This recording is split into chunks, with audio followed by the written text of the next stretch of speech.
Surat cyber crime પોલીસે દેશભરમાં મહિલાઓને નિશાન બનાવી ચલાવવામાં આવતા મોટા સાયબર ઠગાઈ રેકેટનો પર્દાફાશ કર્યો છે। વજન ઘટાડવાની દવા અને સારવારના નામે લોકોને ફસાવી કરોડો રૂપિયાની છેતરપિંડી કરનાર ગેંગ સામે કાર્યવાહી કરતા રૂપિયા 1.77 કરોડની ઠગાઈનો ભેદ ઉકેલાયો છે। તપાસ દરમિયાન સામે આવ્યો છે કે આરોપીઓ ફેક વેબસાઇટ અને સોશિયલ મીડિયા જાહેરાતો મારફતે મહિલાઓનો સંપર્ક કરતા હતા અને તેમને વિવિધ પ્રકારની દવાઓ તથા સારવારના નામે રૂપિયા ભરાવવા માટે પ્રેરિત કરતા હતા। સુરત સાયબર પોલીસે હરિયાણાના ગુરુગ્રામ સ્થિત કોલ સેન્ટર પર દરોડો પાડી 4 આરોપીઓની ધરપકડ કરી છે।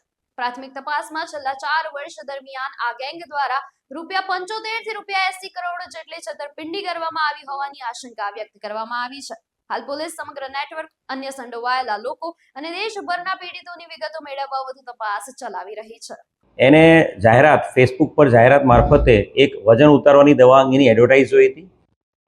એ બાબતે એણે ઇન્ટરેસ્ટ બતાવ્યો ત્યારે ત્યાં ગુરગાંવમાં બેઠેલા જે અલગ અલગ વ્યક્તિઓ છે એમનો સંપર્ક કર્યો હતો અને વોટ્સઅપના માધ્યમથી સૌથી પહેલાં એમનો સંપર્ક કરવામાં આવ્યો હતો। ત્યારબાદ ફોનના દ્વારા એમનો સંપર્ક કરવામાં આવ્યો હતો અને ક્યોરેસ્ટ સાયન્સ અને વેલનેસ નામની આ કંપની છે।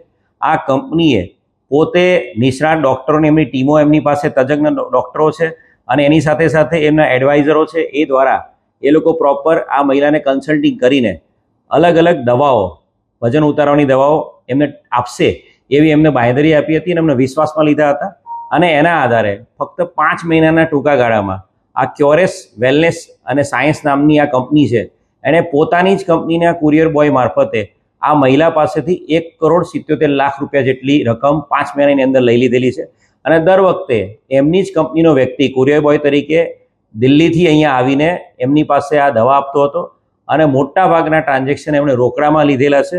કુલ મળીને 1.77 લાખ અને 40,500 રૂપિયા આ મહિલા પાસેથી 5 મહિનાના ટૂંકા ગાળામાં આ કંપનીએ પડાવી લીધા છે।